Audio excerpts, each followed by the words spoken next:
Hello friends, स्वागत है आप सभी को मेरे चैनल पे। तो आज की हमारी कहानी का नाम है तालमेल। सुधा बहुत हल्का सा महसूस कर रही थी जब से बड़े बेटे नीरज का इलाहाबाद यूनिवर्सिटी में लेक्चर के पद पर चयन हो गया था और सारी रिश्तेदारी व आस पड़ोस में यह खबर फैल गई। तब उसके विवाह के लिए लोगों का आना शुरू हो गया था। कभी कभी इतवार को तो दिन का खाना शाम को हो पाता। रिश्ते तो कई आए पर कोई मनोहर को पसंद नहीं, तो कहीं नीरज को, तो कहीं बेटियों को नापसंद। बनारस से जब प्रमोद बाबू की बेटी सीमा का रिश्ता आया तो सभी को पसंद आया। प्रमोद बाबू मनोहर जी के मित्र थे, एक साथ ही पढ़े थे। प्रमोद जी बनारस यूनिवर्सिटी के कार्यालय में हेड क्लर्क के पद पर कार्य करते थे। कभी कभी दोनों मित्रों में बातचीत हो जाया करती थी। प्रमोद जी की दो लड़कियां सीमा व सुनैना थी। सीमा बड़ी थी, बस यह जानकर कि नीरज की अभी शादी नहीं हुई है। वह सीमा के लिए एक दिन रिश्ता लेकर आए। फोटो तथा अन्य बातों से संतुष्ट होने पर बेटी सीमा को देखने का प्रस्ताव रखा। प्रमोद जी पत्नी के साथ सीमा को लेकर आ गए। सीमा रूप गुण के साथ सरल स्वभाव की लगी। थोड़ा जेठानी ने मुंह बनाया था, बोली, अरे थोड़ी देर में क्या पता गुण स्वभाव का। सुधा स्पष्ट बोली, दीदी कुछ ना कुछ बात तो सभी के साथ रहती है। लड़कियों को ससुराल में जाकर एडजस्ट तो करना ही पड़ता है। बेटियों ने भी माँ का समर्थन किया और बस रिश्ते पर सबकी मोहर लग गई। आज कई दिनों बाद सुधा सबके साथ बैठी विवाह कब करना है, क्या करना है आदि बातों में मगन थी। दोनों बेटियों सच्ची व सुमन ससुराल से आ गई थी। मनोहर बाबू बैंक में मैनेजर के पद पर कार्यरत थे। दो बेटे व दो बेटियों व पत्नी सुधा के साथ सुखी परिवार के मालिक थे। बड़ा बेटा नीरज इलाहाबाद यूनिवर्सिटी में लेक्चर के पद पर कार्य संभालने वाला था। छोटा बेटा सजल अभी बीकॉम कर रहा था। दोनों बेटियां सच्ची व सुमन अपनी पढ़ाई पूरी कर चुकी थी। सौभाग्य से अच्छा घर वर मिल गया तो उनकी शादी कर दी। सभी बच्चों की पढ़ाई व शादी में काफ़ी कुछ व्यय होने के कारण अब नीरज की शादी में मन माफिक खर्च न करने के कारण थोड़ा चिंतित थे। मनोहर जी किराए के एक साधारण घर में रहकर परिवार को किसी तरह चला रहे थे। वे लड़की वालों से कोई मांग दहेज आदि के विरुद्ध थे। सभी का कहना था कि शादी शीघ्र होनी चाहिए। सची व सुमन के विवाह होने के बाद से सुधा अकेले ही घर संभाल रही थी। अब एक सहायक की आवश्यकता महसूस हो रही थी। सभी की सहमति से मनोहर बाबू ने विवाह शीघ्र करने का निर्णय कर लड़की वालों को बता दिया। वे लोग भी विवाह शीघ्र करना चाहते थे। दोनों पक्ष के तैयार होने पर अब विवाह संबंधी तैयारियां शुरू हो गई। घर में विवाह के गहमा गहमी शुरू हो गई। सुधा की बड़ी ननद पहले ही आ गई थी। अन्य रिश्तेदारों का आना भी शुरू हो गया था। सभी अपने अपने ढंग से खुशियां बांट रहे थे। कभी कोई व्यंग बाण चला देता जिससे मन में कुछ हलचल सी मच जाती। बड़ी चाची ने आते ही चेताया, देख बहू जरा संभल के रहना, बहुत लाड़ प्यार ना दिखाना, नहीं तो सिर चढ़ गई तो बस मैं आने वाली नहीं। हाँ चाची, बात तो सही कह रही हो। आजकल की लड़कियां ससुराल में कदम रखते ही अपने ही चलाने की सोचती है। बड़ी ननद हंसते हुए बोली। सुधा मुस्कुरा दी। सुधा तो बस सुंदर सुनहरे दिनों का स्वप्न ही देखा करती। किराए का एक छोटा सा घर, दो कमरों के अतिरिक्त एक छोटा ड्राइंग रूम, एक छोटा सा रसोई घर, बस इसी में उसकी गृहस्थी समाई हुई थी। बच्चों की पढ़ाई लिखाई व परवरिश सब कुछ बिना रोक टोक के चलता रहा। कोई गिला शिकवा नहीं। एक आशा, एक आकांक्षा मन में जब तब आ जाती, बेटे जब अच्छे से सेटल होंगे तो सुविधाएं तो आती रहेंगी। बस इतनी कामना है, जो भी है स्वभाव सरल की हो, प्रेम व सम्मान करे, खुश रहे और सभी को खुश रखे। तभी चाची बोली, अरे बहू क्या क्या तैयारियां हो गई है और क्या बाकी है।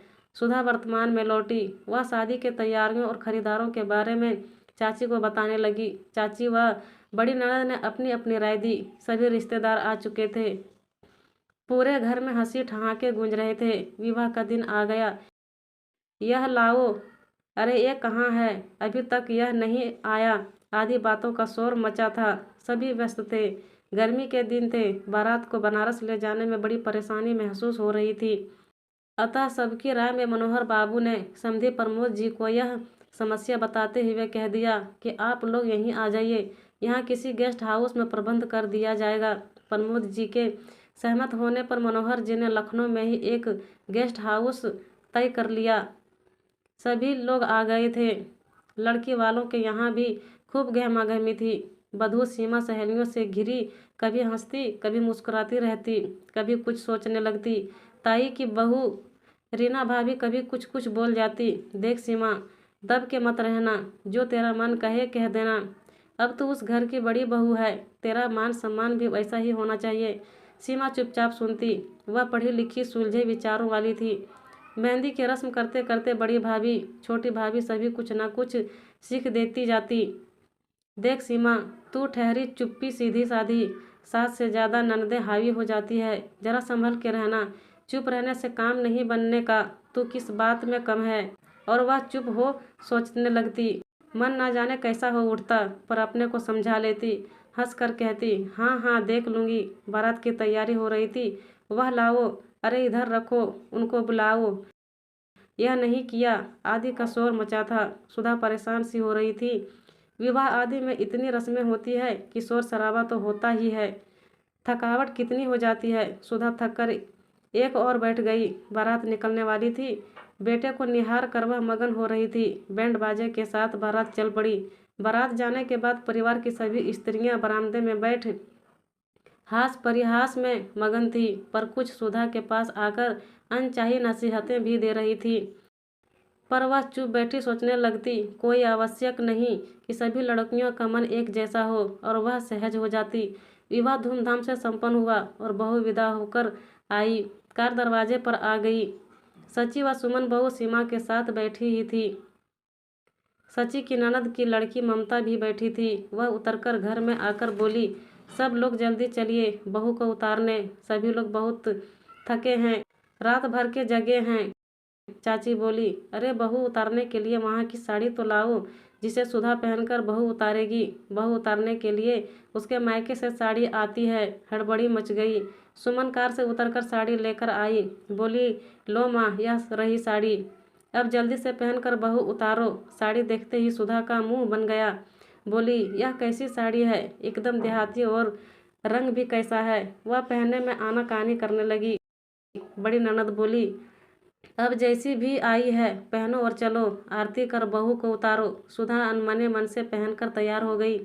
यह सब माजरा देखकर किसी ने जाकर कार में बैठी सीमा बहू से कहा, अरे सासू जी को साड़ी नहीं पसंद आई, पहनने में आनाकानी करने लगी थी, इसी से देर हो रही। सीमा मन ही मन कुछ अनमनी सी हो गई। तभी सुमन माँ को लेकर आई। सुधा ने आरती उतारकर बहू को उतारा। सीमा ने कार से उतरकर सास के पैर छुए और गले से मायके वाला हार उतारकर सास के पैरों पर रख दिया। सुधा चौंक गई। बोली, अरे यह क्या कर रही हो बहू। सीमा चुपचाप बैठी रही। सुधा ने बहू को खड़े कर गले से लगाया। सभी लोग वहां आकर खड़े हो गए। माजरा समझ सब ताली बजाने लगे और कहने लगे, देखो नई बहू कितनी सलीके वाली समझदार है। और सुधा बहू को देखो, एक साड़ी के लिए परेशान हो गई। सुधा मन ही मन लज्जित हो रही थी। चुपचाप बहू को लेकर अंदर ले आई। बड़े लोगों तक बात पहुंची। सभी कुछ न कुछ कहने लगे। सुधा मन ही मन खिन्न हो रही थी। धीरे धीरे पारंपरिक रस्में हुई और धूमधाम से बहू भोज संपन्न हुआ। सभी ने बहू को आशीर्वाद दिया।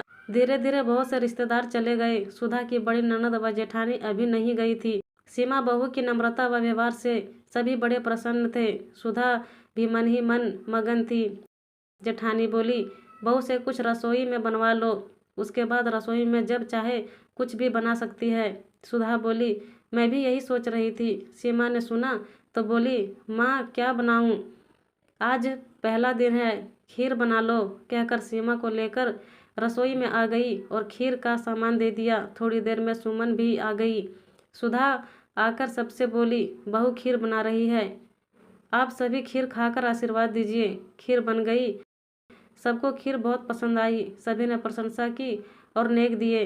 सीमा बड़े सवेरे उठकर नहा कर सज संवर कर सबके पैर स्पर्श कर रसोई घर में आ जाती। कभी सुमन व कभी साची भी आ जाती और मिलकर चाय नाश्ता बनाती।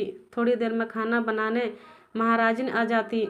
शादी में भोजन बनाने के लिए महाराजिन रखी गई थी। अभी जब तक मेहमान हैं महाराजिन भोजन बनाएगी। सुमन व साची के ससुराल से भी उनके सास ससुर की बुलाहट आ रही थी। काफ़ी दिन हो गए थे, विवाह से पहले से ही यहाँ थी। अतः अब उन लोगों को भी अपने अपने घर जाने की तैयारी हो रही थी। सुधा ने सभी को उचित उपहार के साथ ससुराल भेजा। सभी लोग बड़े प्रसन्न हुए। बाकी रिश्तेदारों के जाने के बाद सुधा सीमा से बोली, सीमा बेटा, सामान सब बिखरा पड़ा है, अब तुम जैसे चाहो नीरज व सज्जल के सहयोग से सभी कुछ व्यवस्थित कर लो। सीमा बोली, नहीं माँ, हम सभी लोग मिलकर घर को व्यवस्थित करेंगे। घर हम सबका है। सभी के चेहरे पर खुशियाँ चमकने लगी। मनोहर जी बोले, वाह बेटा, सच कहती हो, सुनकर बड़ा अच्छा लगा। सुधा तो जैसे खुशी से अभिभूत हो उठी। मन ने कहा, बस हमारा परिवार इसी तरह खुश व सुखी रहे, इसी तरह हम दोनों का तालमेल बना रहेगा तो परिवार सुखी संपन्न रहेगा। परिवार में खुशियाँ बहू व सास के सहयोग से ही रहती है। इस सहयोग व प्रेम की डोर जितनी मजबूत रहेगी, परिवार उतना ही सुदृढ़ व संपन्न होगा। मेरा परिवार ऐसा ही संयमित रहेगा, क्योंकि सीमा बहू पर पूरा भरोसा है। यह सोचकर सुधा का मन फूल सा हल्का हो गया।